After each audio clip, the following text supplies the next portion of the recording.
I always thought that he would be caught within a month or two. Then a year went by, then 2 years went by, then 5 years went by.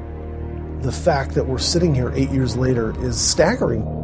In spite of the FBI and Phoenix Police Department's best efforts, Jason Derek Brown remains at large. All things change over time, especially people. FBI and Phoenix Police forensic artists have tried to determine just how the years may have treated Brown. Has the California surfer dude grown into a man more closely resembling his father, who disappeared a decade earlier? Jason Brown's ability to remain at large all this time has convinced his pursuers he remains cunning and disciplined. He drops off the radar. Yes. And not one hit, one credit card usage, one video surveillance capture? No. Nothing. Ghost. He's a ghost. We have received probably over 6,000 tips on people who think they've seen Jason. 6,000 tips. All those tips speak to how easy it might be for Brown to hide in plain sight. He's good-looking, charming when he wants to be. Yeah, absolutely.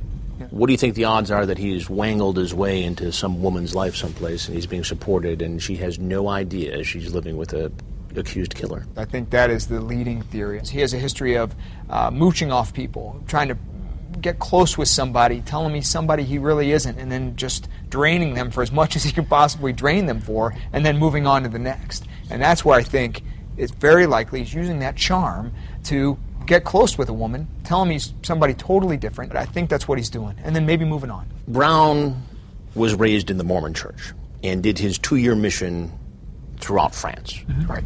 Speaks French fluently. Yes. Could he be in France? He could be anywhere. He could be in France because he speaks fluent French. He also speaks Spanish and English. And so we got the world. Right. Over the past 8 years, there have been suspected sightings of Jason Brown from Key West to Las Vegas to Vancouver. In one incident, cops detained Sean Penn's body double, whom they mistook for Brown. It was just one of dozens of incidents where individuals have been detained until their fingerprints or other identification could prove they were not the notorious fugitive. The closest thing to a confirmed sighting came in 2008, when someone who knew the fugitive said he thought he recognized Brown waiting at a stop sign in Salt Lake City, but whoever was in the car was long gone by the time agents heard about it. FBI agents believe that even on the run, Jason Brown remained a serious threat to public safety. He had earned a place among the nation's most dangerous criminals, so in 2007, they put him on the Bureau's 10 Most Wanted list. Why does Brown make the list? Because his crime was a very serious violent crime, because Brown is smart, he's capable, he's a person who's fluent in French, he's an avid outdoors person. Give me a sense for the volume of tips that come in when somebody makes the top 10 most wanted list. The volume of tips routinely coming in to give a tip or send a tip to the FBI is about 20,000 a month. 20,000 a month? 20,000 a month. It's not just the desire to be a good citizen that prompts those calls. There's a minimum $100,000 reward for information about top 10 fugitives. And the bounty on Jason Brown was recently doubled to $200,000. The FBI is making it easy to collect. They've put up a dedicated website and a 10 Most Wanted app. There are hundreds of thousands of hits on that app. It's been wildly successful.